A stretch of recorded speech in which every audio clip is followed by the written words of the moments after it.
है तो बच्चों दोनों का डॉट क्या होगा, सबको पता है, पूरा दुनिया को पता है, 0 होगा। अगर बच्चों दो सदिश में हम लोग निकालते हैं cos थीटा बराबर, फॉर्मूला ये जस्ट बताए थे, अगर a और b दोनों संरेख है बच्चों तो दोनों का क्रॉस 0 होगा, है ना। और इसका फॉर्मूला भी बच्चों मैंने बताया है। सिर्फ बच्चों 0 नहीं, अगर ये दोनों, अगर इन दोनों के बीच बच्चों, अगर इन दोनों के बीच जैसे मैंने बताया 0 डिग्री, अगर बच्चों 0 डिग्री है, सॉरी लंबवत है तो 0 होगा।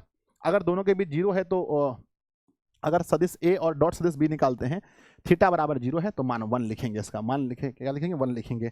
आगे मेरे विद्यार्थी जी टाइप चलते हैं। टाइप 5 में एकदम इंपॉर्टेंट क्वेश्चन है, सब्जेक्टिव में क्वेश्चन पूछा जाएगा।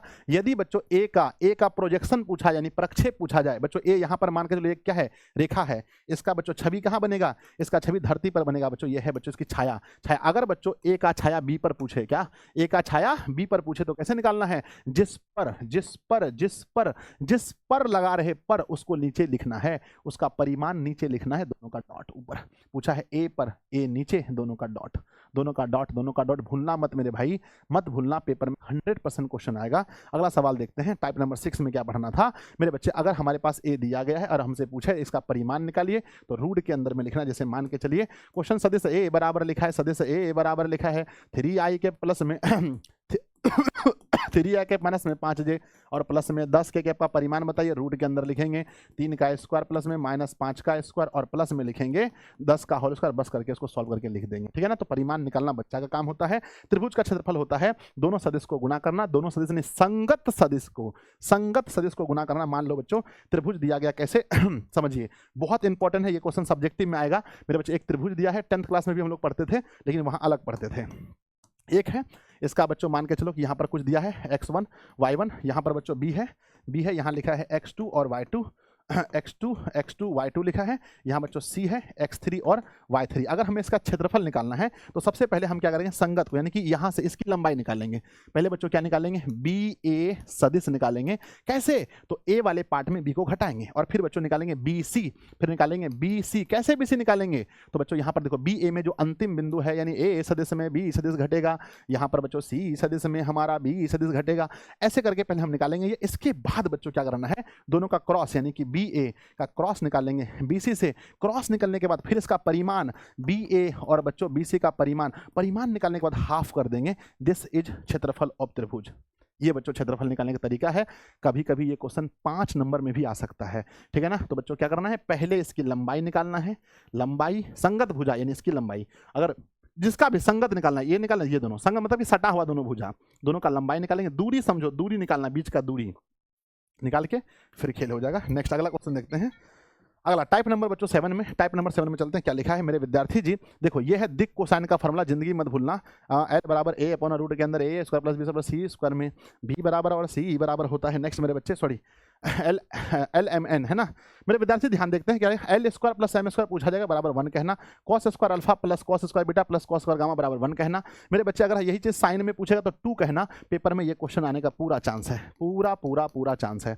अगला मेरे विद्यार्थी जी ध्यान दीजिएगा, 8 में चलते हैं, पढ़ते हैं बच्चों। किसी बिंदु A है ना XYZ से गुजरने वाली तथा सदिश B के समांतर रेखा का समीकरण। अगर बच्चों मान के चलो, अगर कोई रेखा है जो एक बिंदु से होकर गुजर रही है और एक के बच्चों समांतर B के समांतर है, A से गुजर रही है B के समांतर है, तो कार्तीय समीकरण कैसे लिखेंगे, तो बच्चों लिखने का सदिश है कि A लिखेंगे पहले, सदिश A प्लस में लैम्डा B माइनस है ना, B माइनस A। नेक्स्ट है बच्चों कार्तीय लिखने में x1 ना एग्जाम में पूछेगा, x माइनस x1 नीचे x2 minus x1, y minus y1 जरा नीचे, तो बच्चों ये हमारा दिक अनुपात है, ये तो सबको पता है, x2 माइनस x1 होता है, y2 माइनस 1 होता है, z2 माइनस 0 होता है। नेक्स्ट बच्चों देखते हैं टाइप नंबर 9 में चलते हैं। अगर बच्चों पूछा जाए आपसे कि बताओ दो रेखाओं के मध्य कोण बच्चों कॉस में, तो दोनों का डॉट और दोनों का परिमाण नीचे।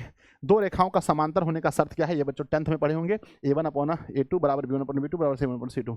नेक्स्ट है बच्चों दोनों दो रेखाओं के लंबवत होने का ये है बच्चों, लंबवत होने पर दोनों का A1 A2 B1 B2 और C1 C2 सबको जोड़ेंगे तो 0 आएगा। नेक्स्ट बच्चों देखते हैं अगला बच्चों 3D चैप्टर बहुत इंपॉर्टेंट है मेरे भाई।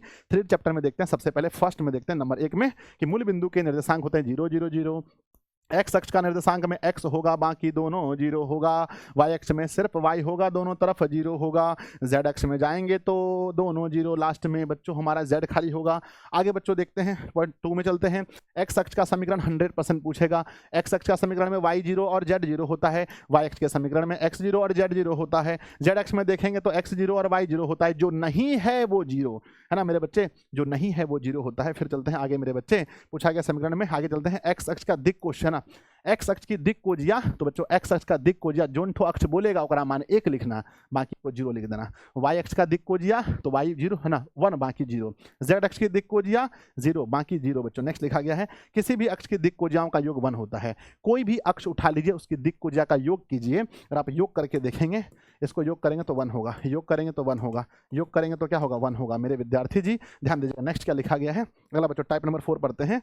क्या पढ़ते हैं मेरे बच्चे, बिंदु की दूरी, ये तो आप लोग 10th में भी पढ़े थे, 12th में थोड़ा सा अलग होता है। x2 - x1 का होल स्क्वायर, y2 - y1 का होल स्क्वायर, z2 - z1 का होल स्क्वायर। नेक्स्ट बच्चों, मूल बिंदु से दूरी रूट के अंदर x square plus x plus में z स्क्वायर होता है। नेक्स्ट देखते हैं, x अक्ष से दूरी पूछेगा, एकदम पक्का आएगा, पूछेगा 100% पूछेगा मेरे बच्चे की। x अक्ष से दूरी रूट के अंदर y square z square, y अक्ष से दूरी रूट के अंदर x स्क्वायर z स्क्वायर, है ना।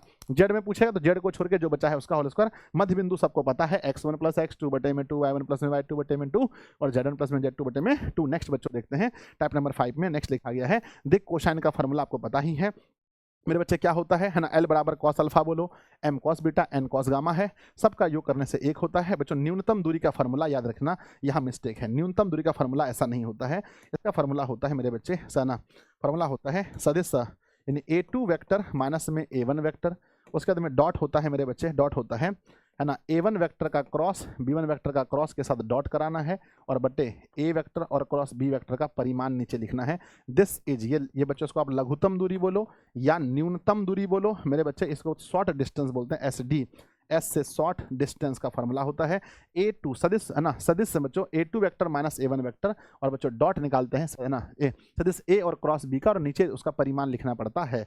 आगे बढ़ते हैं मेरे विद्यार्थी जी, टाइप नंबर 6 में चलते हैं।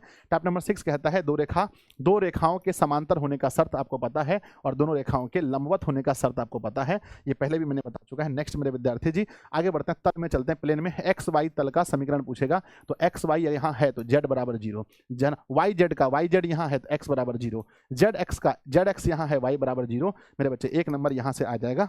अगला क्वेश्चन देखते हैं, अगला मेरे विद्यार्थी जी, एक्स है ना, एक्स वाई जेड से समतल की दूरी, बच्चों एक बिंदु से समतल की दूरी होता है a2 - a1, है ना, sorry a1 a2 b1 b2 c1 c2 और बटे रूट के अंदर a square plus b square plus c square मेरे विद्यार्थी जी, ये होता है किसी बिंदु से तल, है ना, किसी बिंदु से समतल की दूरी, किसी बिंदु से समतल की दूरी, ठीक है ना। मुझे लगता है इसमें डी छूट गया क्या, शायद आई थिंक डी छूट गया बच्चों, डी छूट गया। और मूल बिंदु से अगर किसी समतल की दूरी निकालना है, मूल बिंदु से समतल की दूरी, तो सिर्फ डी अपॉन रूट के अंदर a square plus b square plus c square होता है, ये होता है मूल बिंदु से दूरी, है ना, मूल बिंदु से दूरी निकालने का फॉर्मूला होता है।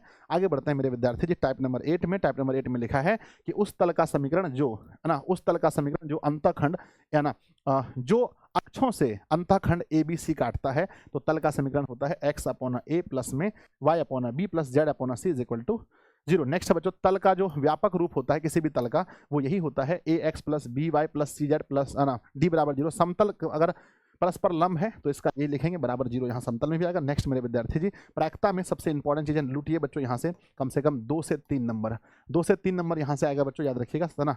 प्रायिकता में अगर बच्चों किसी भी घटना की प्रायिकता निकालना है, जैसे बच्चों घटना P है तो, है ना, तो बच्चों नंबर, ना, तो लिखेंगे नंबर ऑफ, मतलब ना, घटनाओं की संख्या बटे कुल घटनाओं की संख्या, तो NE अपॉन NS होता है। आगे बच्चों दोनों को जोड़ेंगे, अगर किसी घटना का होने की संभावना E है, सॉरी A है, नहीं होने का डैश है, तो बराबर जोड़ के 1 होगा। इसमें से अगर डैश निकालना है तो 1 माइनस में होने की संभावना, अगर बच्चों होना निकालना है तो नहीं होने का भी घटा देंगे, 1 माइनस में प्रोबेबिलिटी ऑफ A नॉट बच्चों, है ना, इसको A नॉट पढ़ते हैं, A नॉट, ठीक है ना, ये तो आपको पता ही होगा। नेक्स्ट बच्चों आगे देखते हैं, इसका टाइप नंबर 2 में देखते हैं बच्चों, अगर हमें क्या निकालना है, अगर बच्चों probability of A union B बराबर क्या होता है, probability of A plus probability of B minus A intersection B, बच्चों खूब पढ़ाए हैं। आगे बच्चों, अगर दोनों का ध्यान रखिएगा, अगर बच्चों यूनियन के बाहर लगा है डैश, तो इसको अगर बच्चों हम दोनों में डैश देना चाहते हैं तो ये यूनियन हो जाएगा इंटरसेक्शन, और इंटरसेक्शन हो जाता है यूनियन, ये तो पता ही आपको, इसको मॉर्गन रूल बोलते हैं। अगला मेरे विद्यार्थी जी चलते हैं यहाँ, अगर बच्चों, है ना, अगर ये घटना स्वतंत्र है, घटना क्या है, स्वतंत्र नहीं, क्या पढ़ाए थे मेरे बच्चे, सबसे पहले अपवर्जी घटना, नहीं स्वतंत्र नहीं, क्या बताए थे, घटना स्वतंत्र हो अपवर्जी हो नहीं बच्चों, प्रतिबद्ध, है ना, सहप्रतिबद्ध घटना है ना, सहप्रतिबद्ध घटना के लिए, सहप्रतिबद्ध घटना के लिए ए बी लिखा है तो बच्चों ए बी का इंटरसेक्शन बटे ओपन वो बी हो जाएगा। और बच्चों बी ए का पूछा तो ए नीचे लिखेंगे, दोनों का इंटरसेक्शन खूब पढ़ाए हैं बच्चों आप लोग को। अगला देखते हैं, ये इंपॉर्टेंट है, इसको ना याद रखिएगा, एकदम पूछा जाएगा। नेक्स्ट हम लोग देखते हैं क्या लिखा गया है मेरे बच्चे। जब घटना अपवर्जी हो तो दोनों का इंटरसेक्शन बच्चों क्या होता है, फाई, दोनों का इंटरसेक्शन 0 होता है। और दोनों का बच्चों जब हम निकालते हैं पी ए और बी, बच्चों जब घटना स्वतंत्र, पहले स्वतंत्र में सीखिए, जब घटना स्वतंत्र होता है तो probability of A intersection B कैसे निकलता है, तो पी ए और डॉट पी बी। मेरे बच्चे अगर पूछा है probability of A intersection B intersection C बराबर कैसे निकलेगा, तो पी ए डॉट में पी बी और डॉट में पी सी ऐसे निकलता है। बोलो हाँ, यस और नो, यस सर, ऐसे निकलता है। अब बच्चों यहाँ ध्यान दीजिएगा, लेकिन अगर बच्चों ये घटना क्या हो, अपवर्जी लिखा है तो इसका मान 0 होता है, याद रखना हमेशा हमेशा के लिए। और बच्चों अगर हम ऐसा पूछे पी ए अपॉन बी, यानी घटना के होने की संभावना, नहीं होने की संभावना, दोनों के हमेशा 1 होता है, याद रखना। नेक्स्ट बच्चों समाप्त हो गया। और यहाँ पर मैं एक चीज़ और बताना चाहता हूँ आपको कि अगर घटना अपवर्जी है तो बताइएगा पी ए यूनियन बी बराबर क्या होगा, तो probability of A intersection probability of B minus probability of A intersection intersection B, तो इंटरसेक्शन 0 होगा, तो सिर्फ होगा पी ए और डॉट में पी बी। याद रखना जब घटना स्वतंत्र एवं अपवर्जी हो, अपवर्जी शब्द लगा होगा तब इसका डायरेक्ट फॉर्मूला ये होता है।